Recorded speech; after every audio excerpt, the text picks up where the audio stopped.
Kerala revenue department staff association KRDSA Kasaragod ജില്ലാ സമ്മേളനം നടന്നു. പ്രതിനിധി സമ്മേളനം CPI ജില്ലാ സെക്രട്ടറി CP ബാബു ഉദ്ഘാടനം ചെയ്തു. Bhima jewellery, press club junction, Kasaragod.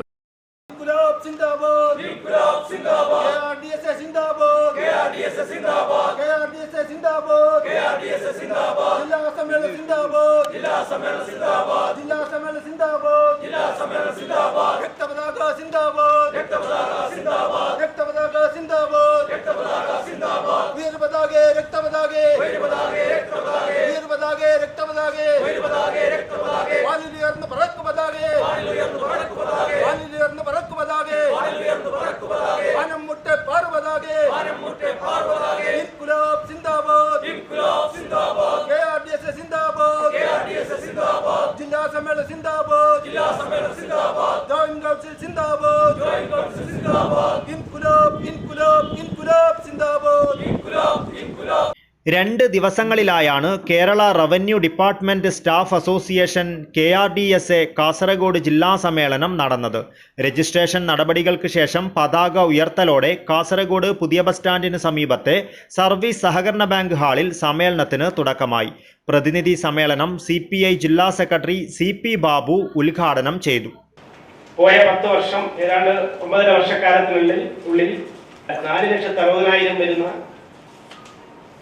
ഭൂമിയില്ലാത്തവർക്ക് ഭൂമി നൽകിയ ഒരു ഗവൺമെന്റാണ് കേരളത്തിൽ എത്തിയത്. അതിന് ഏറ്റവും വലിയ പങ്ക് വഹിച്ച ആളുകളാണ് എൻ്റെ മുമ്പിൽ ഇരിക്കുന്ന ഈ പ്രതിനിധികൾ.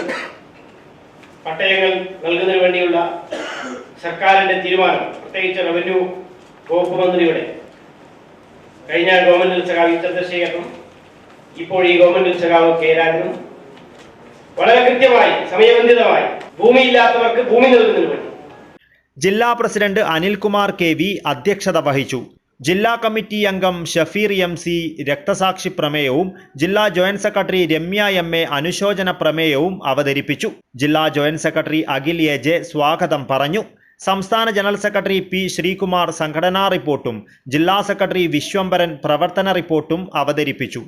ജില്ലാ ട്രഷറർ മോഹനൻ വരവ് ചെലവ് കണക്ക് അവതരിപ്പിച്ചു. സംസ്ഥാന സെക്രട്ടേറിയറ്റ് അംഗം P. ഷാനവാസ്, ജോയിന്റ് കൗൺസിൽ ജില്ലാ സെക്രട്ടറി ബാനം ദിവാകരൻ, ജോയിന്റ് കൗൺസിൽ സംസ്ഥാന കമ്മിറ്റി അംഗം ബിജുരാജ് CK, KRDSA സംസ്ഥാന കമ്മിറ്റി അംഗങ്ങളായ ശ്രീജി തോമസ്, റിജേഷ് T എന്നിവർ സംസാരിച്ചു. ജില്ലാ കമ്മിറ്റി അംഗം സജയ് MG പ്രമേയാവതരണം നടത്തി. ജില്ലാ കമ്മിറ്റി അംഗം വത്സൻ KV ക്രെഡൻഷ്യൽ റിപ്പോർട്ട് അവതരിപ്പിച്ചു. തുടർന്ന് ചർച്ചയും മറുപടി പ്രസംഗവും നടന്നു.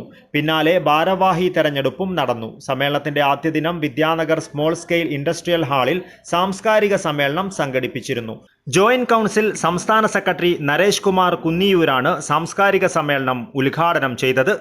Kerala revenue department staff association KRDSA സംസ്ഥാന സമ്മേളനം ജനുവരി 7, 8, 9 തീയതികളിലായി നടക്കും. News bureau, Kasaragod.